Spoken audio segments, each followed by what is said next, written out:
Storyteller Tales of the Heroes. The Tale of Roderic Rod Ironbrand, the Soldier's Oath. Gather round, all, for this is the tale of a man, a soldier, yes, but also a brother and a wanderer. His name was Roderic Ironbrand, but you may call him Rod. A fine name for a fine man. Let me tell you about him. Roderic was born in a small frontier town, a place where the winds whispered secrets of the world beyond the borders of the kingdom. He grew up with a hammer in one hand and a sword in the other, for his father, a humble blacksmith, raised him in the art of making things strong, of forging weapons that would last through the ages. But it was his older brother, Gerric, who truly shaped the heart of the lad. Gerric was a soldier, a protector of the realm, a true hero in Rod's eyes. Oh, how Rod looked up to him, watching him march off to war, clad in armor, his face full of purpose. Rod longed for the day when he, too, would wear that armor and march alongside his brother, fighting for the honor of their family, for the safety of their people. But fate, cruel as it is, had other plans. One day, the letters came, and the village fell silent. Rod's brother, his mentor, his hero, was gone. He had fallen in battle, far from home, and the land was quieter without him. No more laughter, no more stories by the hearth. Rod's heart broke in that moment, and something inside him changed. A fire was lit within him, a fire that would never go out. For what is a soldier without a war? And what is a warrior without a cause? So, Rod did what any soldier would do. He stood tall, strapped on his sword, and marched to the King's banner. With the weight of his brother's memory on his shoulders, Rod trained as if the very earth beneath him would rise to meet his steps. He became disciplined, cold in his focus, his heart set on one thing, to honor the memory of Gerric. But the wars did not last forever, and soon, peace reigned. And with peace, came the disbanding of his unit. The soldiers, once brothers in arms, scattered to the winds like leaves on an autumn breeze. But Rod? He could not stand still. No, not him. With no banner to rally under, and no war to fight, he took to the roads, a wandering mercenary. His armor, worn from the battles of his past, clung to his body like a second skin. His long sword, sharp and heavy, always by his side. And in his belt pouch, he carried a small wooden carving, no bigger than a fist, that his brother had carved for him before he left for battle. It was of a knight, standing tall, sword raised to the heavens. A reminder of what was lost, and what must still be fought for. Rod's days were spent moving from town to town, his steel-grey eyes scanning for trouble, seeking justice in every corner of the kingdom. He did not care for riches, nor for fame. No, his heart beat only for one thing, duty. The very essence of his being was bound to it. Every step he took was one of discipline, every word he spoke blunt and to the point. His comrades would come to know him well, not for his flair, but for his relentless spirit. For Rod Ironbrand was a man of steel, inside and out. But alas, there was a flaw in his armor. His mind was as rigid as his discipline, and he struggled to adapt to the changing tides of battle. Unconventional tactics were foreign to him, And yet, as you and I both know, children, the world does not always follow the rules. It throws curveballs when you least expect it, and even the greatest warrior must learn how to bend. Now, Rod was not a man of grand speeches. He didn't speak much except when necessary. But there were those rare moments when he looked out over the horizon and you could see the weight of the world in his eyes. That was when his heart softened, just a little. That was when he would remember his brother, Gerrick, and wonder if his brother had ever been unsure, had ever doubted his cause. But on he moved, always forward, because a soldier without a cause is a soldier lost. And Rod? Rod had not yet found his cause. So, there he was, a man of the battlefield, standing at the edge of the world, waiting for a battle to call his name. With his shield and sword, and that small wooden knight at his side, Rod Ironbrand stood ready. Not for the promise of victory, but for the honor of his fallen brother. And as the fire crackled and the shadows danced on the walls, the storyteller paused, the embers of the hearth flickering in time with the beat of Rod's heart. "Ah, but this is just the beginning, my friends," the storyteller said, with a knowing glance. "For every hero, there comes a moment, a quiet path they must walk. And on that path, they will find their cause." And so, the tale of Roderic Ironbrand, soldier of fortune, continued. The tale of Thorgar Runehammer, the scholar of the hammer. Ah, gather near, friends, for I shall tell you the story of a dwarf unlike any other, a dwarf whose mind was sharper than his hammer, whose heart was as sturdy as stone, yet whose spirit sought something beyond the reach of his kin.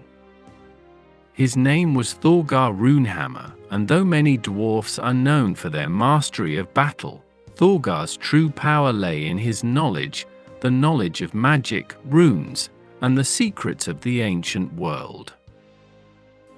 Born deep beneath the mountains, in the great halls of Ashvaleran, Thorgar was not the typical son of a dwarven clan. His family were revered runesmiths, crafting powerful runes imbued with magical energy, etched into the very bones of the earth. But while his kin honed their axes and shields, Thorgar was drawn not to the clang of steel, but to the weight of ancient tomes, the shimmering pages filled with forgotten spells and arcane knowledge. From a young age, he sat in candlelit chambers, his deep blue eyes scanning the pages of mystical writings. A quick wit, a love of learning, and an insatiable curiosity made him an eager student of the arcane, though his family's traditions demanded that he also learn the ways of the hammer. And so, Thorgar balanced his time between the forge and the library, splitting his days between the clang of metal and the whisper of pages turning. But as you may know, fate has a way of shaping us in ways we do not expect. One day, a warlock's curse struck his clan, a curse so powerful it stole from them something sacred, their ancient grimoire, their most treasured artifact. With it went the knowledge of their ancestors, their runes losing their potency, their magic rendered inert. The halls of Ashvaleran fell silent, the walls once alive with the hum of magic now empty and barren. And so, Thorgar was left with a burning desire, one that would shape the rest of his life. He would find the lost magic of his people. He would recover the grimoire and restore the ancient power of the dwarven runes. And he would do it through the only means he knew, by combining the power of the hammer with the might of the arcane. And so, Thorgar Runehammer left the mountains of Ashvaleran, his dwarven holy symbol clutched tight in his hand, a family heirloom passed down through the generations. With his battle hammer at his side, and his spellbook bound in iron, Thorgar ventured out into the world, seeking knowledge, seeking magic, and seeking a way to restore his clan to its former glory. Though he was a scholar at heart, Thorgar was no stranger to the forge or the battlefield. His dwarven heritage, strong and unyielding, had given him the resilience of stone, and his mind was as sharp as any blade. He wielded his hammer not just as a tool of war, but as an instrument of magic, his runed weapon infused with the power of the arcane. He was a dwarf torn between two worlds, the world of magic and the world of strength, and he sought to blend them into something new, something powerful. But even the sharpest mind can be stubborn, and Thorgar, though wise, was not without his flaws. He refused to admit when he was wrong, and his obsession with finding the lost magic sometimes clouded his judgment. Still, his determination never wavered. Whether it was deciphering a dusty scroll or fending off a group of marauding bandits, Thorgar faced every challenge with the unyielding strength of a dwarf and the cunning of a mage. With his keen intellect and his powerful hammer, Thorgar carved a new path for himself, one that led him to forgotten libraries, ancient ruins, and mysterious tombs, where the secrets of the past lay hidden in the dark. His journey was long and fraught with danger, but his resolve was unshakable. Every step he took brought him closer to the knowledge he sought, and with each new discovery, he could feel the power of his ancestors stirring within him. But Thorgar knew that the path ahead would not be easy.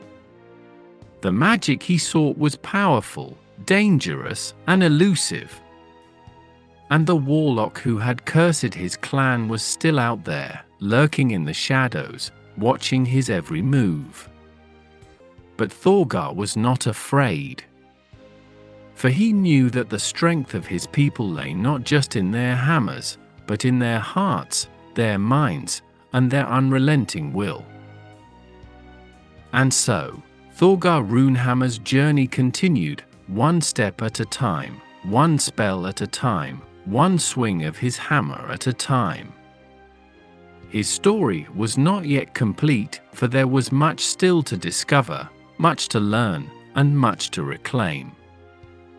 The runes of his ancestors would not stay lost forever, and with his knowledge and his hammer, Thorgar would ensure that the legacy of the dwarfs would live on.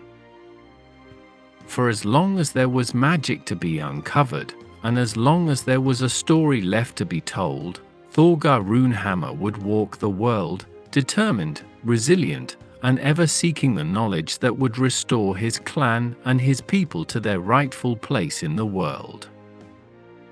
The Tale of Silwen Shadowleaf Elenorin, the Rogue of the Forest's Edge. Gather round, gentle folk, for I have a tale of an elf, an outcast, and a rogue whose skill with a blade is matched only by her wit. Her name was Silwen Elenorin, but in the dark alleys and shadowed corners of the city, they called her Shadowleaf. And it's no wonder why. Born in the deep, lush forests of the elven lands, Silwen's early years were spent among the ancient trees, listening to the wind through the leaves and the whispers of the wild creatures. But she wasn't one for quiet life. No, Silwen longed for the bustling energy of the human cities, where gold glittered, shadows hid secrets, and danger was always just around the corner. At the tender age of 60, young for an elf, but already a seasoned soul, she left her home and ventured into the cities of men. A wood elf like no other, she was swift, quiet, and as agile as the breeze itself. The streets became her playground, and the shadows were her refuge.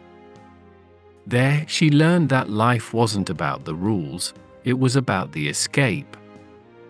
Survival, she quickly realized, was for the clever, not the lawful. For years, Silwen thrived in the underbelly of the city, joining a crew of thieves who knew no limit. With her quick fingers and quicker feet, she pulled off heists that made even the most hardened criminals look up in awe. There was no lock she couldn't pick, no guard she couldn't outwit, and no escape route she couldn't find. Her emerald green eyes gleamed with confidence. As she darted through the night like a whisper, her dark auburn hair flying behind her like a shadow itself. But as all stories go, greed has a way of twisting even the most loyal of hearts. After a particularly daring job that went wrong, Silwen's partners in crime turned on her.